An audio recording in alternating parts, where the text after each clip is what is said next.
तो आज मैं बताऊंगी शॉर्ट कुर्ती की स्टिचिंग कैसे हम स्टिच कर सकते हैं शॉर्ट कुर्ती को बहुत अच्छे तरीके से, और कमीज़ में स्लीव्स कैसे जोड़ें बिल्कुल परफेक्टली। जो गोल स्लीव्स जोड़ती है ना वो परफेक्टली हम कैसे जोड़ सकते हैं वो उसकी भी टिप्स मैं बताऊंगी। और जादू पेन का इस्तेमाल हम कैसे कर सकते हैं उसका भी मैं बताऊँगी।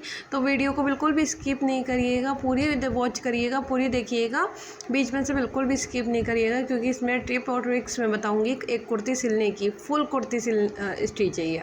तो यहाँ मैंने ले लिया है नेक, और नेक को मैंने रेडीमेड नेक मैंने लिया है। ये गोल हम बुकरम से काट सकते हैं, फ्यूजिंग से भी काट सकते हैं गोल गला। तो ये मैंने गला ले लिया है और उसको चिपका लिया था, और चिपकाने के बाद इसको हम सेंटर काट लेते हैं, और बिल्कुल सेंटर पे ही हमें सिलाई लगानी है, इधर से उधर बिल्कुल भी नहीं करनी। उससे क्या होगा, गला एक साइड भागने लग जाता है, जैसा आपने देखा होगा राइट शोल्डर पे या लेफ़्ट शोल्डर पे भागने लग जाता है। तो इसलिए बिल्कुल सेंटर पे ही लगाना चाहिए हमें, एक क्रीज बीच की बनानी चाहिए सेंटर की, और ऐसे ही जो हम नेक लगा रहे हैं ना वो भी बनानी चाहिए। तो इसमें उल्टा और सीधे का बहुत ख्याल रखना पड़ता है, यही मैं बता रही थी कि धागे को देखना पड़ता है। तो जहाँ से रू की साइड होती है वो होता है उल्टा, और जो सीधी साइड होती है वो थोड़ा चिकना चिकना सा होता है, और उसके धागे भी ज़्यादा नहीं निकले हुए होते, उल्टी साइड के धागे निकले हुए थे। तो चिकन में इसका बहुत ज़्यादा ध्यान रखना चाहिए। और हमें जब नेक जोड़ना शुरू करना चाहिए तो सेंटर की सिलाई लगाने के बाद, सेंटर पे रखने के बाद, फिर उसके बाद ये नेक अटैच करना चाहिए। नेक अटैच करने के बाद यहाँ पर मैं देखिए एक भी झोल, एक भी क्रीज नहीं पड़ रही है। अगर मान लीजिए कमीज़ का झोल अगर आ जाए और दोबारा आप सिलाई निकालिए, दोबारा करिए, कट मत करिए उसको गले को। अगर कमीज़ का ज़रा सा भी पार्ट उसमें चला जाए गले के बीच में, तो उसको बिल्कुल भी नहीं हमें रखना है, हमें बिल्कुल अलग कर देना उसको। तो यहाँ मैंने एक पैर का इसको कट कर लिया है, और यहाँ मैं पॉइंट की सिलाई लगाऊंगी। तो ये देखिए ऊपर लगानी है, बुकरम के ऊपर लगानी है। तो कभी भी आपकी कमीज़ का कपड़ा गले के अंदर चला जाए ना नीचे से, मान लीजिए, तो उसको सिलाई को सबको निकाल के दोबारा से गले अटैच करिए, फिर कटिंग करिए। तो कोई बात नहीं है, सिलाई हमें निकालनी पड़ेगी, लेकिन हमें इसी से ही फिनिशिंग का ध्यान रखना होता है। फिनिशिंग आने लगती है हमारे हाथ में, फिर हमारे साथ कोई झोल वगैरह नहीं आता है। तो यहाँ पर बिल्कुल भी कुछ भी बल नहीं आए तो प्रेस से जमा सकते हैं। और ये मैं स्टिच कर रही हूँ तुरपाई की स्टिच जो होती है वो बड़ी होती है, सबको ही पता है।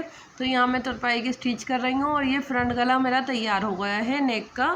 और फिर नेक का फ्रंट गला तैयार करने के बाद हम बैक का तैयार कर लेंगे। बैक का गला तैयार करने के लिए हमें वो तुरपाई की स्टिच अभी नहीं लगानी, बस पॉइंट तक की स्टिच लगानी है बुकरम के ऊपर जो लगाते हैं हम सारे मार्जिन के साथ। और फिर हमें ये क्या करना है, कंधे जोड़ लेने हैं। ये हमने जोड़ लिए कंधे। शोल्डर जोड़ने में एक बात का ज़रूर ध्यान रखना है कि पीछे की जो बैक की पट्टी है ना वो फ्रंट के ऊपर आनी चाहिए, और फ्रंट पार्ट को और बैक पार्ट को इसी तरह रखना है जिस तरह मैंने रखा है। और रखने के बाद हमें डबल स्टिच लगानी है और पक्का भी करना है। फिर उसके बाद ये भी हम स्टिच कर लेंगे, क्योंकि इसमें भी बैक गले में मैंने बुकरम का इस्तेमाल करा है। पट्टी का भी इस्तेमाल करते हैं, लेकिन इसमें बुकरम का इस्तेमाल करा है मैंने। उसके बाद हम लगा लेते हैं फिटिंग में हमें 2-3 चीज़ों का ध्यान रखना चाहिए कि हमारा जो कट लगा है ना, हमने बिल्कुल कट से कट होना चाहिए।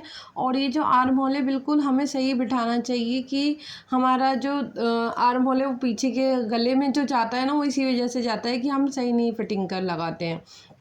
अगर ज़रा सा भी ऊपर की तरफ कट हो जाए तो फिर पीछे गला जाएगा ही जाएगा। तो ये भी हमें खास कर ध्यान रखना चाहिए।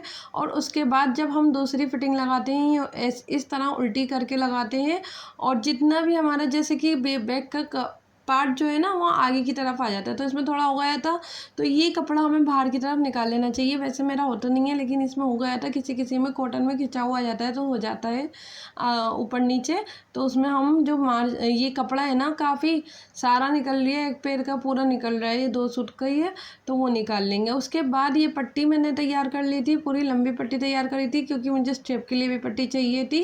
तो मैंने ये पट्टी लगा ली है। हमें इसमें बहुत ज़्यादा ख्याल रखना चाहिए, बहुत ध्यान रखना चाहिए, क्योंकि कमीज़ के अंदर नहीं हमें सिलाई लगानी है, बिल्कुल जड़ तक लगानी है। अगर एक और मार्जिन रखना है, मार्जिन पे लगानी है हमें सिलाई, हमें कमीज़ में नहीं लगानी है। कमीज़ को हम आगे की तरफ कर लेते हैं और सिर्फ मार्जिन पे लगाते हैं। तो एक तरफ करने के बाद फिर दूसरी लगाते हैं इसी तरीके से। तो मार्जिन की जो जॉइंट हमने करा है ना, मार्जिन है और जॉइंट तक हम करते हैं सिलाई, जॉइंट के ऊपर नहीं लेकर जाते, जॉइंट से पहले ही हम रोक देते हैं। जैसे कि गले की बुकरम से पहले हम कर लगाते हैं ना सिलाई, वैसे ही इसमें है कि जो हमारा जॉइंट हुआ हुई है ना कमीज़, उसी के बीच में लगाएंगे। उससे ना इधर आना चाहिए सिलाई, ना उसके ऊपर चढ़नी चाहिए दूसरे मार्जिन के ऊपर। तो इस चीज़ का बहुत ध्यान रखना है।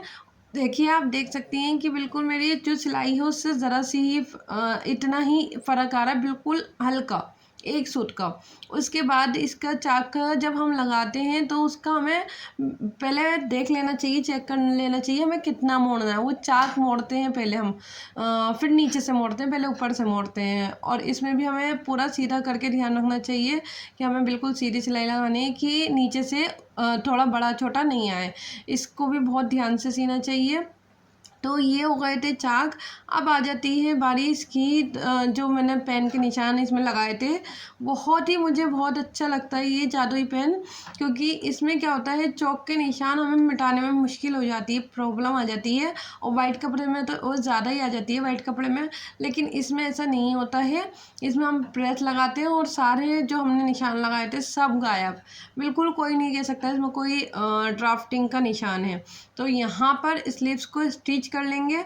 जो भी हमारा मतलब जॉइंट लगते हैं, जैसे किसी के 2 भी लगते हैं, 4 भी लगते हैं, हेवी साइज़ होता है, पतला कपड़ा आ जाता है तो 4 भी जोड़ लग सकते हैं स्लीव्स में, कोई ऐसी बात नहीं है स्लीव में। और एक बात का हमेशा ध्यान रखें, स्लीव्स को इसी तरह नाप के देखें या एक उल्टी साइड नाप के देखते हैं।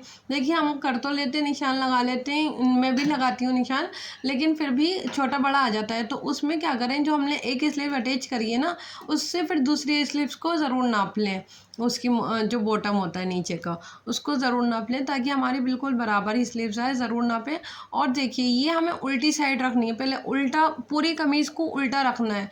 उल्टे में हमें फ्रंट साइड को ऊपर रखना है, फ्रंट साइड हमेशा ऊपर रखें। आप राइट स्लीव लगाएं या लेफ्ट स्लीव लगाएं, आप फ्रंट साइड को ऊपर ही रखना है और बैक साइड को हमें नीचे ही रखना है। और उल्टी कमीज़ हमेशा उल्टी होनी चाहिए, स्लीव्स हमेशा सीधी होनी चाहिए और इसका भी फ्रंट पार्ट ऊपर होना चाहिए। और हमें इसी तरह जैसे मैंने रखा है ना, गले की तरफ स्लीव्स को रख कर देख रही हूँ, उसी तरह हमें देखना है कि कौन सा फ्रंट है कौन सा बैक है। देखिए इसमें हमें प्रॉब्लम आ जाती है, हम कहीं पर बैक में फ्रंट लगा लेते हैं, फ्रंट में बैक लगा देते हैं, हमें पता नहीं चलता है। तो हमेशा पहले एक स्लीव लगाएं, राइट या लेफ्ट, जो भी आप को लगानी है। अगर आप राइट से शुरुआत कर रहे हैं तो हमेशा राइट ही लगाएं पहले, सबसे पहले।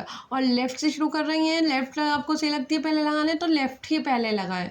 उससे क्या होगा, कभी भी आपको कोई प्रॉब्लम नहीं होगी। और इस तरह जिस तरह मैंने रखी है ना स्लीव्स, उसके बाद गले के अंदर लगाएं, फिर थोड़ी सी सीधी स्टिच करें। बिल्कुल सिलाई से हमें सिलाई मिलानी है, ज़रा सी भी इधर से उधर नहीं होनी चाहिए। जो हमने जॉइंट करी है कमीज़ और स्लीव्स का, हमने जो जॉइंट करा है, साइड की फिटिंग जो लगाई है, बिल्कुल उसको मिलाकर फिर उसके बाद रखना है। और कमीज़ हमेशा ऊपर होएगी, स्लीव्स अंदर की तरफ होगी। कमीज़ हमेशा हमें वीपर की तरफ ही करनी है जॉइंट, स्लीव्स की तरफ से नहीं करनी, ऊपर की कमीज़ की तरफ से ही करनी है।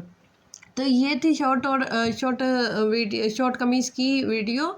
यही एक ट्रिक है जो हम कर सकते हैं स्लीव्स में। तो स्लीव्स का बहुत यही मेन चीज़ होती है। मुझे तो लगता है पूरी कमीज़ तैयार हो जाती है, लेकिन यही मेन चीज़ होती है। अगर इसमें कुछ कमी आ गई तो पूरी कमीज़ जो हम आधे घंटे में भी तैयार कर लेते हैं ना, 20 मिनट में तैयार कर लेते हैं, तो आधा घंटा इसी में ही लग जाता है जॉइंट करने में। तो इसको बहुत ध्यान से जॉइंट करें। और एक तरीका ये था मेरा, इंची टेप से नाप लें आर्म होल।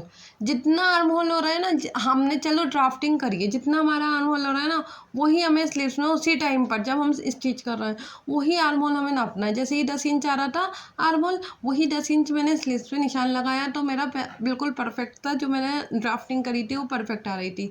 तो कभी कभी ऊपर नीचे भी हो जाता है, तो आर्म होल को ज़रूर नापें जब आप लगाना। उससे क्या होगा, कभी छोटी स्लीव्स हो जाती है, कभी कमीज़ का आर्म होल बड़ा हो जाता है, तो वो चीज़ नहीं होगी। आपको पता रहेगा कि इतना आर्म होल है, इतना स्लीव्स का आर्म होल है। तो ये ज़रूर कर लें, इसको ज़रूर नाप के देखें। जब भी कमीज़ की स्लीव्स जॉइंट करें तो इसको ज़रूर नाप लें।